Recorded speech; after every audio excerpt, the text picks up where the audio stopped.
Bienvenue dans ce journal sur la Tawhid TV. Les titres de cette édition.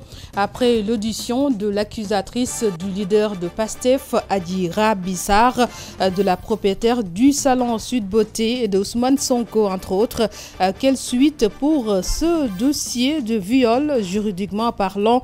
Élément de réponse dans ce journal avec l'enseignante-chercheur à l'université Cheikh Anta Diop de Dakar, à la faculté de droit, Dr Amayel Diop. Pour rappel, les avocats d'Ousmane Sonko disent attendre en non-lieu, estimant que le dossier est vide. Quant aux Sénégalais, ils demandent à la justice de faire son travail. Nous y reviendrons plus largement dans ce journal.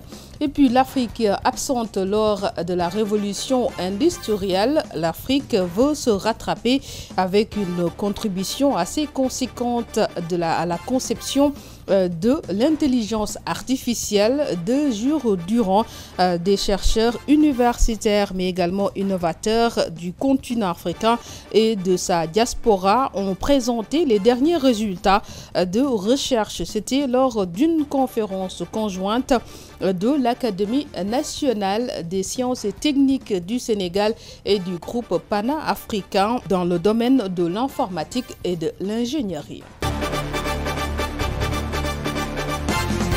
Bienvenue à toutes et à tous dans ce journal. Je vous l'annonce dans les titres. Le leader de PASTEF, Ousmane Sonko, a été entendu par le doyen des juges. À sa sortie, les avocats ont révélé que leur client a également contesté les accusations sur ce. Les conseils de Ousmane Sonko disent attendre de la justice un non-lieu total car le viol est inexistant.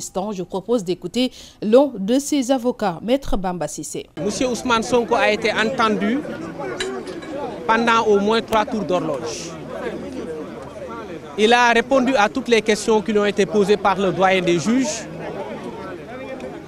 Il a, comme vous l'imaginez d'ailleurs, contesté les faits et il a démonté l'accusation.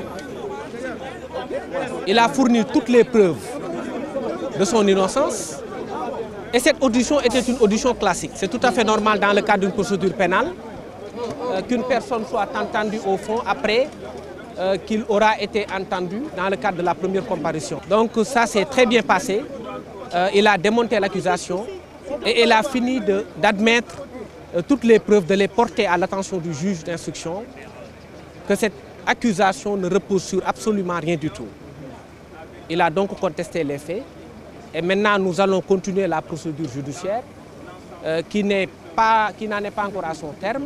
Et c'est important de relever que le juge d'instruction n'a aujourd'hui aucun moyen de renvoyer l'affaire en jugement. Donc nous escomptons un non-lieu total par rapport à ces faits qui sont des faits inexistants, qui ont été la source d'un plan ourdi par des personnes tapées dans l'ombre, qui ont voulu simplement éliminer un adversaire politique. Justement, après son audition hier, le leader du PASTEF, Ousmane Sonko, était face à la presse ce matin pour revenir en détail sur ce dossier. Après l'audition du leader du PASTEF, quelle sera la prochaine étape juridiquement parlant?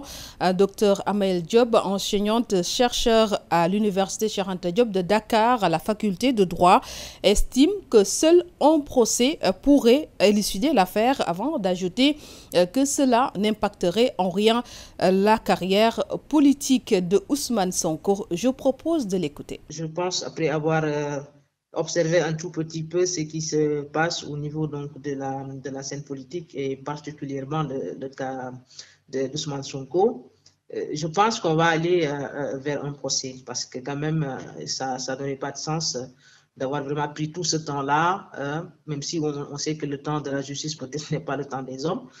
Mais moi, je penserais beaucoup plus qu'on ira peut-être vers un procès. Déjà, comme vous l'avez dit, hein, il a déclaré sa candidature en disant que rien ne va l'empêcher d'être candidat en 2024. Donc ça aussi, je pense que c'est une autre problématique à gérer parce qu'on ne sait pas ce qui va advenir donc, du procès. Moi, je pense que sa candidature peut-être dépendra des résultats ou bien vraiment les conclusions qu'on va avoir au niveau, donc, lors de ce procès-là. Après, on verra s'il va maintenir sa candidature ou pas. Mais je pense que déjà, la décision qu'il a eu à prendre, à savoir voilà, qu'il va se présenter en 2024, bon, laisse par rapport à sa personne une certaine confiance pour dire que peut-être que le dossier est vide. Même s'il va en procès, il va gagner ce procès-là. Vous dites, vous avez des éléments par rapport à l'audition. Est-ce que vraiment on a le PV de l'audition, le vrai PV de l'audition? Bon, j'en doute fort. Vous savez, souvent les gens ils vont à des spéculations qui ne sont pas vraies.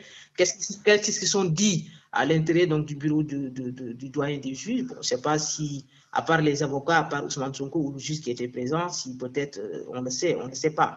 Maintenant, Abidja Radissar demande à ce qu'elle soit entendue pour que les choses vraiment soient très claires.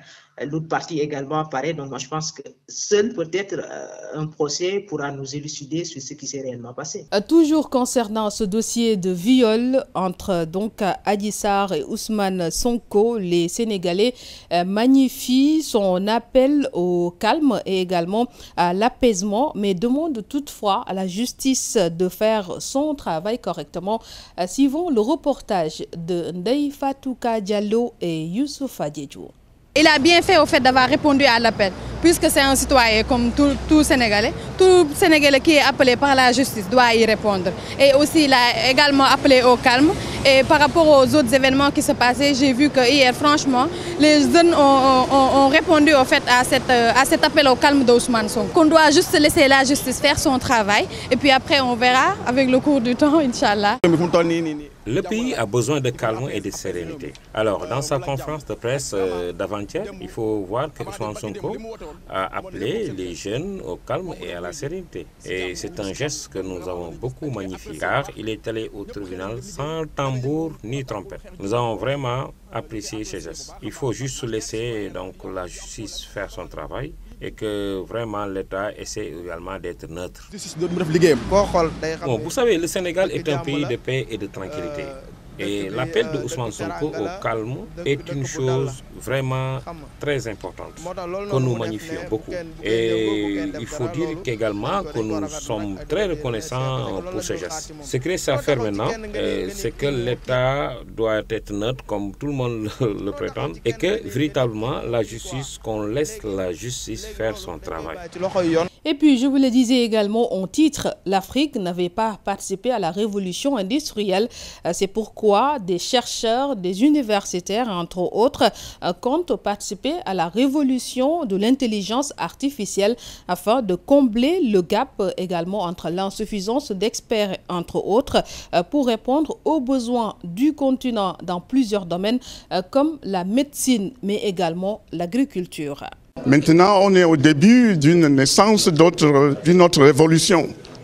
La révolution d'intelligence intelligente qui va redéfinir qu'est-ce que l'être humain. Parce que c'est l'intelligence naturelle de l'être humain qu'on veut reproduire artificiellement. Il faut que l'Afrique, notre contribution est très nécessaire. Et en dehors de la contribution scientifique, on a aussi besoin de la contribution de la moralité et d'éthique. Nous avons des problèmes maintenant à ce niveau qu'on peut résoudre avec les systèmes d'intelligence et l'intelligence artificielle. Par exemple, la médecine rurale, parce que trouver des docteurs maintenant, aller dans les villages, soigner les parents. On n'a pas cette capacité de fournir et payer des docteurs, mais on peut baser des systèmes d'intelligence artificielle que les parents peuvent manipuler ça et ils seront comme les premières étapes des physiciens qu'ils peuvent utiliser. Il y a aussi l'environnement. Dans le désert, on peut mettre les Internet des objets. On a créé les données. Avec ces données, on analyse. On va savoir quand ça va pleuvoir. Et comme ça, là, nos parents sauront comment optimiser la pluie, ce qu'ils vont planter. Donc il y a des problèmes vraiment qu'on peut résoudre avec ça.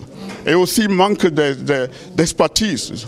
On a des expertises qui sont très limitées. On peut reproduire cette expertise dans les systèmes d'intelligence artificielle.